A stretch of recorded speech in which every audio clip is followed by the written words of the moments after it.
Welcome back to the final module and the final lesson of this course.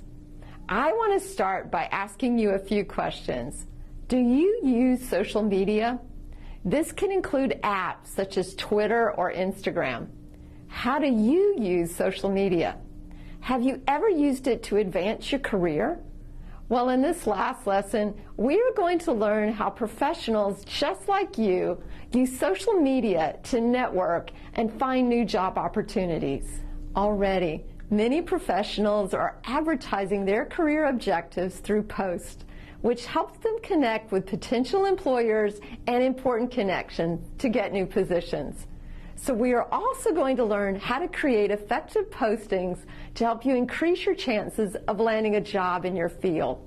Now, you may not be looking for a job at this moment, but at any moment you decide to switch companies or careers, what you learn in this lesson will help you start down that path. So let's learn some important tips on how to make these postings and start a conversation between you and a future employer.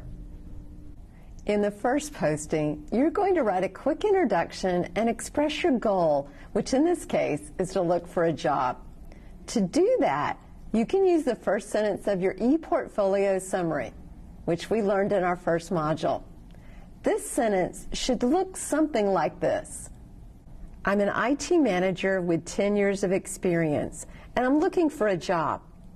If this part looks too simple to you, you can use other expressions, such as, I'm seeking employment, I'm looking for a new job opportunity, or I'm exploring new career options.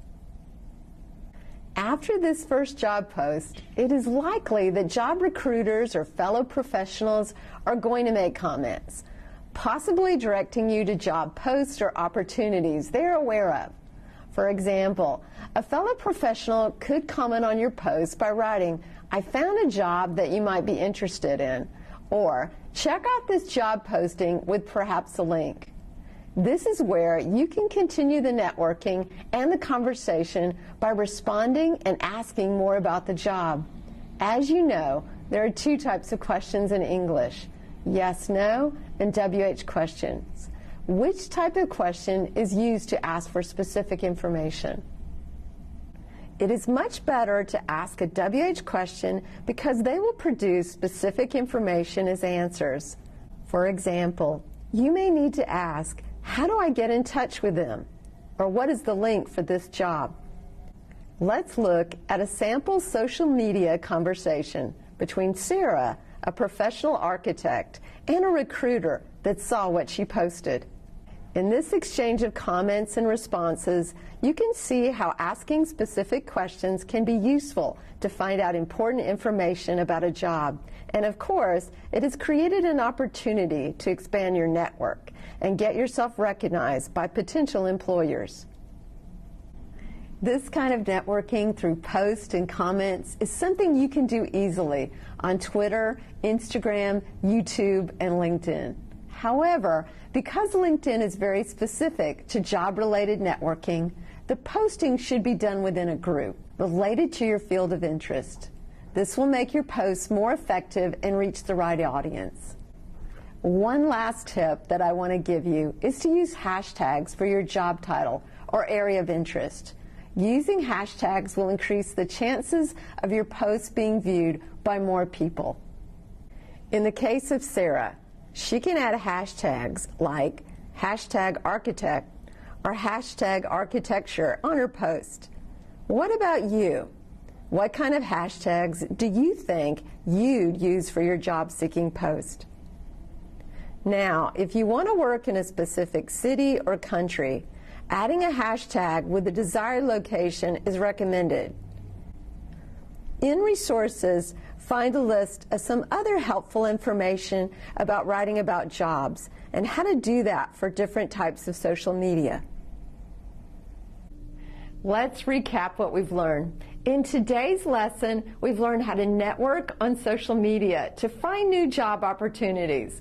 We've learned that networking to get a job requires posting a brief but direct message that you are looking for a job and asking specific information questions to help connect better with future recruiters and to find the ideal job for you.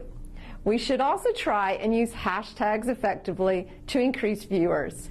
This is the last lesson of our course. I hope you were able to build a great e-portfolio in English and learn a little bit more about using English grammar and writing while setting up each part.